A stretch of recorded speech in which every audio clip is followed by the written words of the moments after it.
Alvin, Randy here, and finally, that is painted. That's the toolbox cover there for the John Deere 2510. So I'm going to see if I can get that mounted here today. The piece is sitting in the back of my truck here.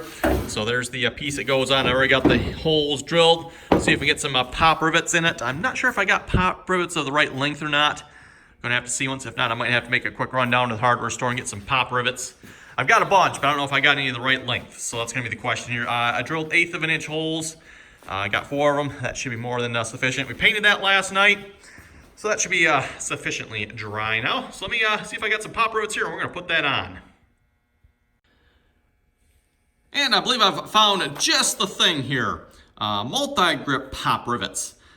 These are from 1/8 to 5/32 holes and 1/8 to 3/8 long. So that should be like perfect for this because I think it's going to be a little bit spaced apart here.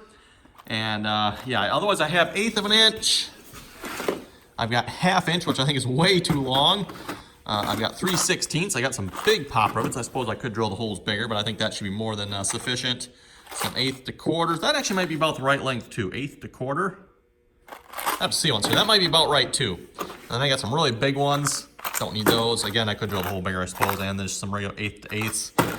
So not the best pop rivet selections there, but I think this will get the job done.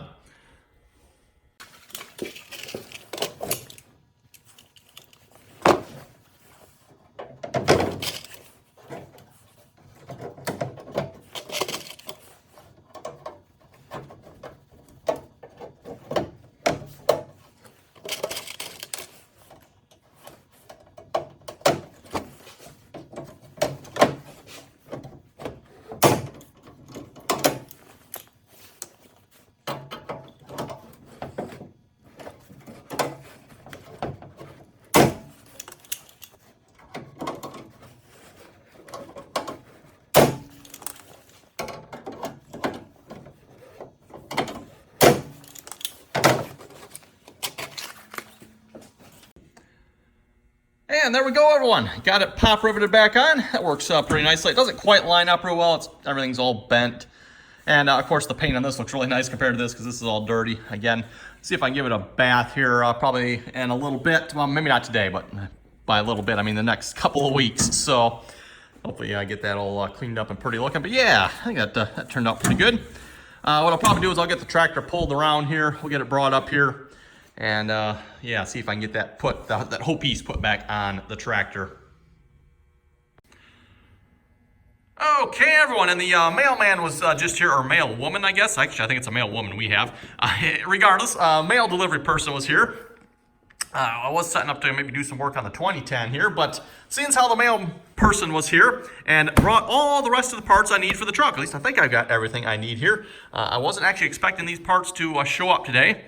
I ordered everything Wednesday night, and it is now, today is Saturday here, so Saturday morning I have all the parts. The rotors came yesterday, Friday, and like I said, the rest of the parts here came today, pretty much everything. So I've got a used spindle down there. Looks like it's in pretty good shape. I've got a hub kit for it. I ordered a brand new hub kit for it. So the interior bearing, seal, all that good stuff right there. I got that from Rock Auto. I've got brand new wheel seals, Rock Auto. Got brand new bearings, Rock Auto. And then I also got brand new pads here as well for the brakes. These are Motorcraft pads, Motorcraft seals. I would have got Motorcraft bearings as well, but they didn't have the front wheel drive, or at least on the Rock Auto website, they didn't show they were front wheel drive. So SKF bearings, I don't know, I'm not a bearing person, so I don't know if that's good or not, but I just got I think these are the more expensive bearings, so I bought the more expensive ones. Same thing with the, obviously, Motorcraft seals, they are the more expensive ones. I think this was Motorcraft as well, I think. They didn't have, yeah, that's how it came in a bag like that, so. Yeah, I think we're going to start putting this all back together then. So I'm going to work on the hub here first, or the, not hub, well, I guess hub too, isn't it, right? I call it a spindle. I don't know, hub, spindle, whatever you want to call it. I think it's called a spindle, right? I think that's what it's called. They call it a hub kit though, so I don't know, maybe, is it a hub? Hub, spindle, whatever, we're gonna work on that first. Brand new bearing here. I'm gonna see if I can get that in there. There's a seal there, and then I believe this bigger seal goes on the axle there. I think that's that piece right there. So I'm gonna see if I can get that all off, and we'll put all brand new pieces on here, because that just makes sense to me. So So yeah, work on that first, then we can get the spindle on, and then we can start putting the rest of this back together, which should go relatively quickly, by the way. This is all, like, I would say very easy to do. This might, just because I've got to get it back apart, get this back on, and that little bearing, I got to figure out how to get that out of there. That might be interesting. I don't know, interesting, but yeah. And getting it in shouldn't be a problem, just getting the old one out, that might be interesting.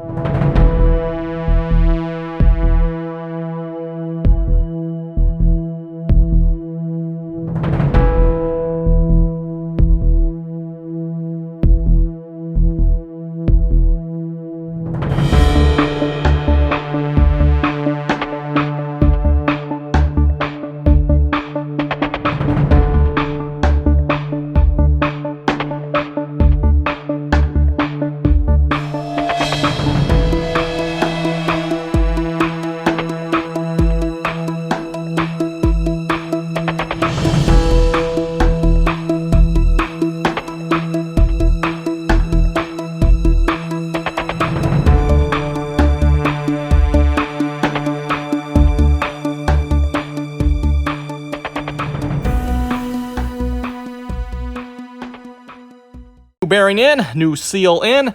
I'm going to attempt to get the old one of these out here. This was this piece here. I'm going to see if I can get that out. I'm pretty sure that's what this is here. Get that one out, put this one in, and yeah, we should be good to put that spindle on. And new seal is on that side. That didn't go too bad. Here's the old one. Yeah, that's pretty crusty looking. That's the old bearing, by the way, that was inside there. That all fell apart.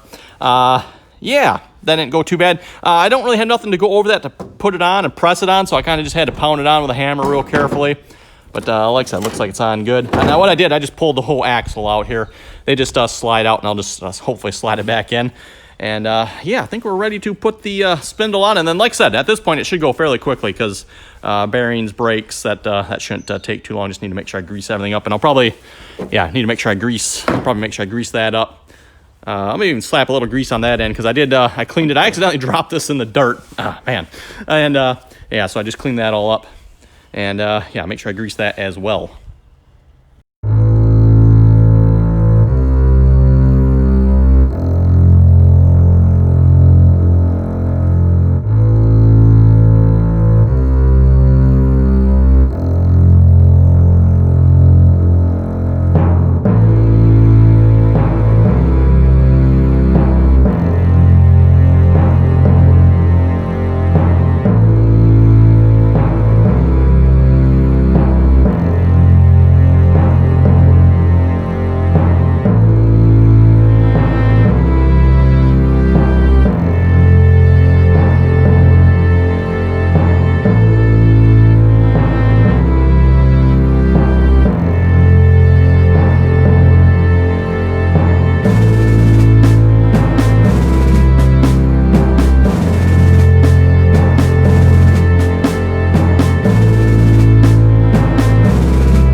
there we go. One done.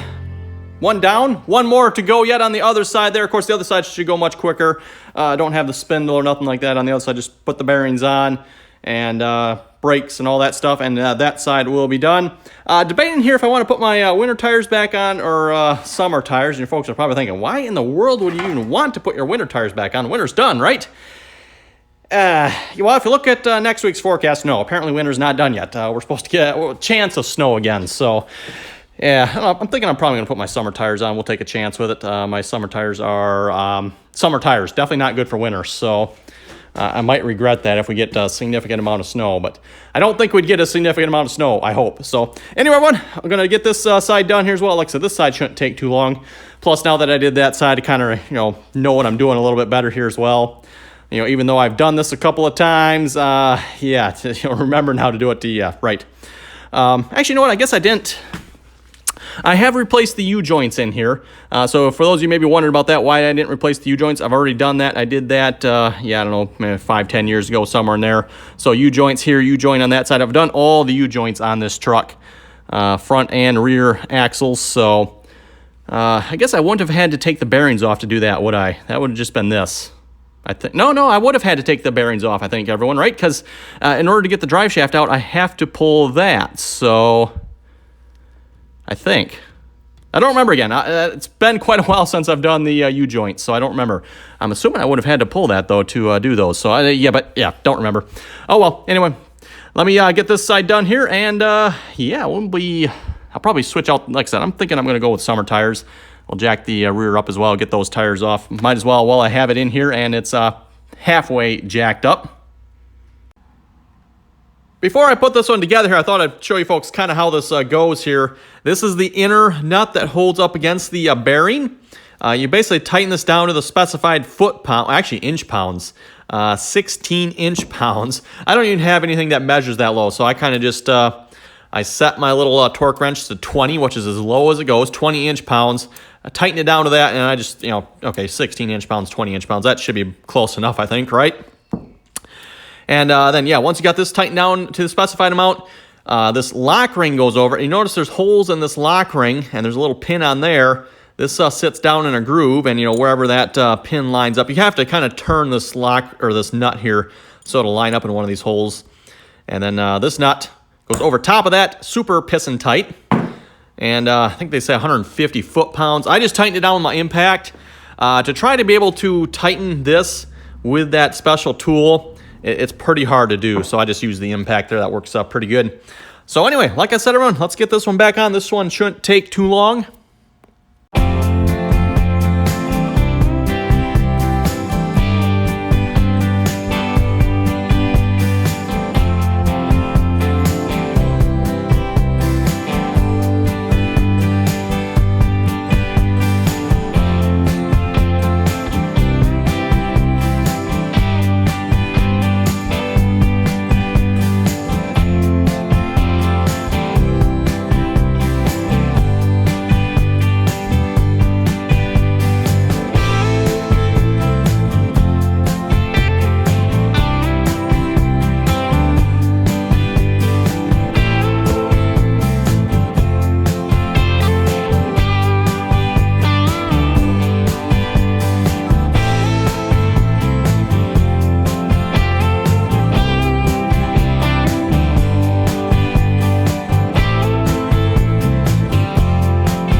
truck for a test drive here.